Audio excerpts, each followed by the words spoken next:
அன்புள்ள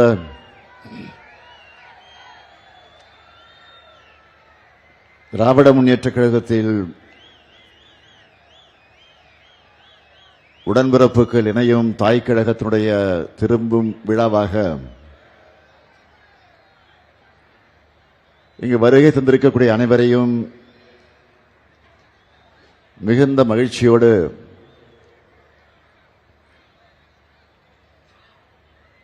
மிக அருமையான வகையில் உரையாற்றி அமர்ந்திருக்கக்கூடிய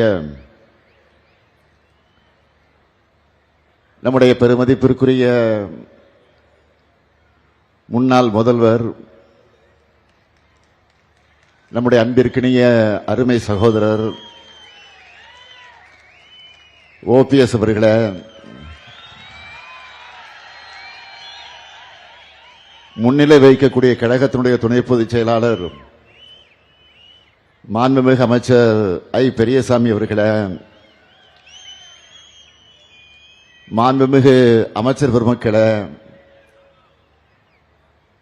ஆற்றல் மிகு மாவட்ட கழகத்தினுடைய செயலாளர்களே, நாடாளுமன்ற முன்னாள் உறுப்பினர்கள் தம்பி ரவீந்திரநாத் அவர்களே, அன்புக்குரிய கோபாலகிருஷ்ணன் அவர்களே, சையதுகான் அவர்களே, முன்னாள் சட்டமன்ற உறுப்பினர் பாண்டியம்மாள் அவர்களே, நிறைவாக நன்றி உரையாற்ற இருக்கக்கூடிய சட்டமன்ற முன்னாள் உறுப்பினர் ஐயப்பன் அவர்களே, மற்றும்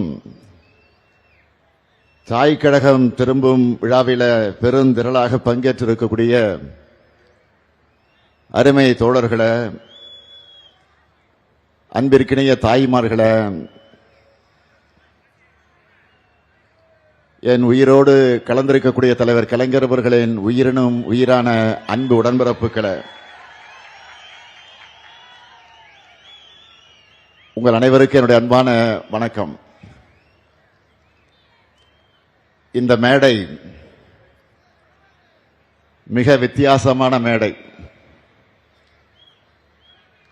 சில காலத்துக்கு முன்பு வர நம்முடைய அன்புக்குரிய சகோதரர் ஓபிஎஸ் அவர்கள்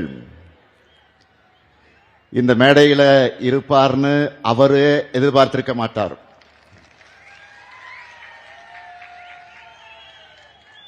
ஆனா லேட்டா இருந்தாலும்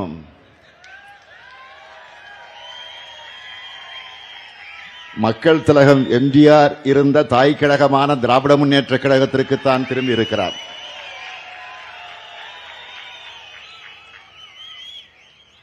அவரையும் அவருடன் நம்முடைய இயக்கத்திற்கு திரும்பி இருக்கக்கூடிய உடன்பிறப்புகளையும் திராவிட முன்னேற்ற கழகத்தின் தலைமை தொண்டனா நான் மனமு வந்து வரவேற்கிறேன். மக்கள் திலகம் எம்ஜிஆருக்கு நீங்கள் மட்டுமல்ல, நானும் ரசிகன் தான்.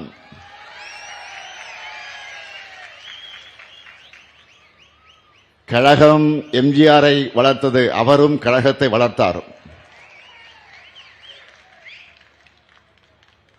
முத்தமிழறிஞர் கலைஞரை தலைவராக ஏற்றுக்கொண்டார். அப்படிப்பட்ட தாய் கழகத்துக்கு, தாயின் மடிக்கு நீங்கெல்லாம் திரும்பி இருக்கிறீங்க. மக்கள் திலகம் எம்ஜிஆர் அவர்கள் உருவாக்கின அதிமுக யாருக்கோ அடிமை சேவகம் செய்ய போனதுனால உரிமை குரல் எழுப்பி தாய் கழகத்திற்கு திரும்பி இருக்கீங்க. தடம் மாறாமல் திராவிட பாதையில பயணத்தை தொடரும் உங்களை எல்லாம் நான் வருக வருக வருக என்று வரவேற்கிறேன். பேரறிஞர் அண்ணாவின் பெயரை தாங்கியுள்ள இயக்கம் அவரையும் அவரது கொள்கைகளை மறந்து துரோகத்தினுடைய முழு உருவம் ஆனதால பேரறிஞர் அண்ணா தொடங்கிய இயக்கத்திற்கு நீங்கள் எல்லாம் வந்திருக்கிறீங்க. சுயமரியாதையின் கோட்டையான அண்ணா அறிவாலயத்திற்கு வந்திருக்கிறீங்க. அண்ணாவின் தம்பியாக, கலைஞரின் உடன்பிறப்பாக உங்களை எல்லாம் வருக வருக என மீண்டும் மீண்டும் வரவேற்கிறேன். நம்முடைய அருமை சகோதரர் ஓபிஎஸ் அவர்களை இந்த மேடையில் பார்க்கும்போது எனக்கு ஒரு நிகழ்ச்சி நினைவுக்கு வருது. 2008 தலைவர் கலைஞர் அவர்கள் முதலமைச்சராக இருந்தப்போ நம்ம ஓபிஎஸ் அவர்கள் சட்டமன்ற எதிர்க்கட்சி துணைத் தலைவராக இருந்தார். அப்போ நவம்பர் 11ஆம் தேதி இலங்கை தமிழர் பிரச்சனை குறித்து சட்டமன்றத்தில் நடந்த கவன ஈர்ப்பு தீர்மானத்தின் மீதான விவாதத்தில்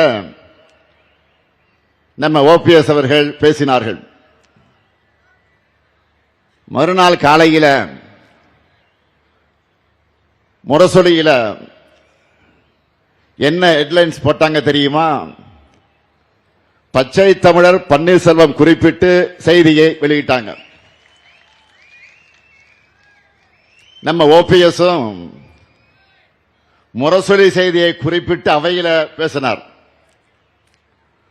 உடனே கலைஞர் என்ன சொன்னார் என்று கேட்டால், பச்சை தமிழர் பன்னீர்செல்வம் அதற்காக கவலைப்படக்கூடாது. பச்சை தமிழர்னு தந்தை பெரியார் அவர்கள் காமராசருக்கு பட்டமே கொடுத்திருக்கிறார். அதைத்தான் முரசொலி கொடுத்திருக்கிறது. அதுவும் முரசு அடித்து கொடுத்திருக்கிறது தலைவர் கலைஞர் சொன்னார். இப்படி தலைவர் கலைஞரால் பாராட்டப்பட்ட ஓ பன்னீர்செல்வம் அவர்கள் திராவிட முன்னேற்ற கழகத்தில் இணைஞ்சதை நினைச்சு நான் மிகுந்த மகிழ்ச்சி அடைகிறேன். நம்ம ஓபிஎஸ் அவர்களுடைய ஸ்பெஷாலிட்டி என்னன்னு கேட்டா,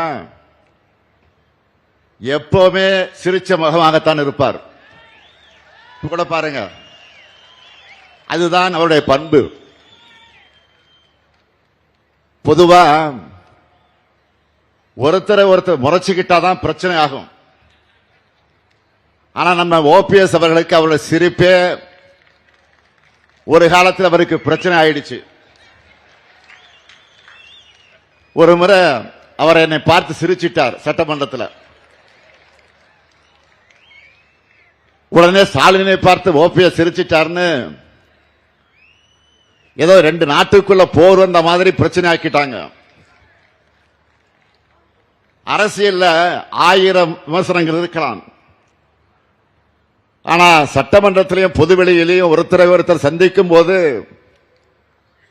நலம் விசாரிக்கிறது அரசியல் மாண்பு, அதுதான் பண்பாடு.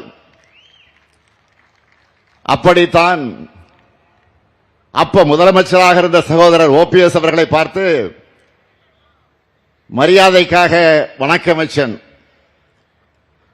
அவரும் சிரிச்சார். உடனே இதை குற்றச்சாட்டா ஆக்கிட்டாங்க. ஆனா யார் என்ன சொன்னாலும் தன்னுடைய பண்பை மாற்றிக்காம அமைதியோடவும் அன்போடவும் அதே சிரித்த முகத்தோடு இன்றைக்கும் இருக்கிறார் நம்ம ஓபிஎஸ் அவர்கள்.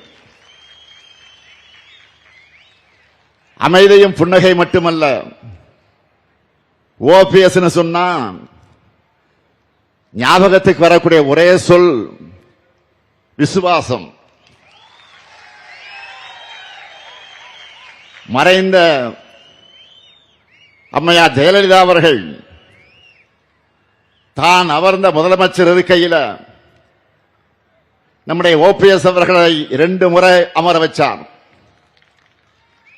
தன்கிட்ட ஒப்படைச்ச அந்த அரசாட்சிய எந்த துரோகமும் இல்லாம திருப்பி ஒப்படைச்ச நேர்மைக்கு சொந்தக்காரர்கள் தான் ஓபிஎஸ். அதனாலதான் அம்மையா ஜெயலலிதா அவர்களை சகோதரர் ஓபிஎஸ் அவர்களை பற்றி புகழ்ந்து பேசியிருக்கிறார். விசுவாசத்திற்கு ஒரு ஓபிஎஸ்னா துரோகத்திற்கு அடையாளமாக இருக்கிறவர் தான் பழனிசாமி அவர்கள். கூவத்தூர்ல அம்மையா சசிகலா காலில் ஊர்ந்து தவழ்ந்து போய் முதலமைச்சராயிட்டு அந்த அம்மையாரை நோக்கிய நீ எனக்கு பதவி வாங்கி தந்தாயா என்று ஒருமையிலே கேட்டவர் தான் பழனிசாமி அவர்கள். அவர் இன்னும் என்னவெல்லாம் சொல்லியிருப்பார் என்று நம்முடைய சகோதரர் ஓபிஎஸ் அவர்களுக்கு நன்றாக தெரியும். பழனிசாமி அவர்களை பொறுத்த வரைக்கும் தன்னை காப்பாற்றிக் கொள்ள எது வேண்டுமானாலும் செய்வார். அவருடைய உச்சக்கட்ட துரோகம் என்ன தெரியுமா? தன்னை காப்பாற்றிக்க மக்கள் திலக எம்ஜிஆர் உருவாக்கிய அம்மையார் ஜெயலலிதா அவர்களால் வளர்க்கப்பட்டிருக்கக்கூடிய இயக்கத்தையே இன்னைக்கு அடமானம் வச்சிருக்கிறார் பழனிசாமி. பழனிசாமி என்ன நினைக்கிறார்னா, பாஜக தனக்கு நல்லது செய்யும்னு நினைக்கிறார். உண்மையிலேயே பாஜக யாருக்கும் நல்லது செய்யாது.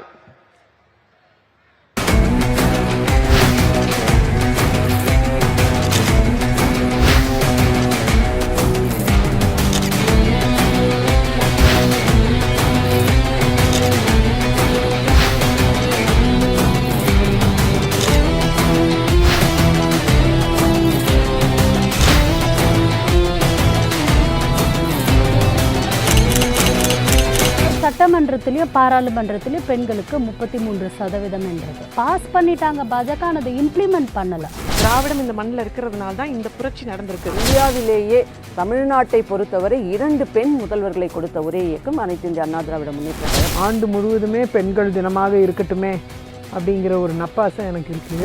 50% பேரளவுக்காவது பெண்களை கொண்டு வந்திருக்கீங்க, நிஜமாவே பெரிய சல்யூட். ஆனா 2ஆம் கட்ட தலைவர்கள்ல திருமிகு சீமானுக்கு அடுத்து பெண் தலைவரா ஒருத்தர் சொல்லுங்க பாப்போம். கனிமொழி அவர்களுக்கு ஏன் துணை முதலமைச்சர் பொறுப்பு கொடுக்கல? ஆனா தாவேக்காரன் தெரியுமா, அவங்க வந்தாங்கன்னா ரேஷன் கடையில பெண் இடையாளர் ஆண் இடையாளர். ஆமா, இன்னைக்கு கூட அவங்க ஏன் வரல அப்படின்னு நினைக்கிறேன்னா, நம்ம சொல்லியிருக்கணும் பெண்கள் வரும்போது பெண் நெறியாளர் தான் உட்காந்துருப்போம் அப்படிங்கறத நம்ம சொல்லியிருந்தோம்னா மேபி வந்திருப்பாங்களா.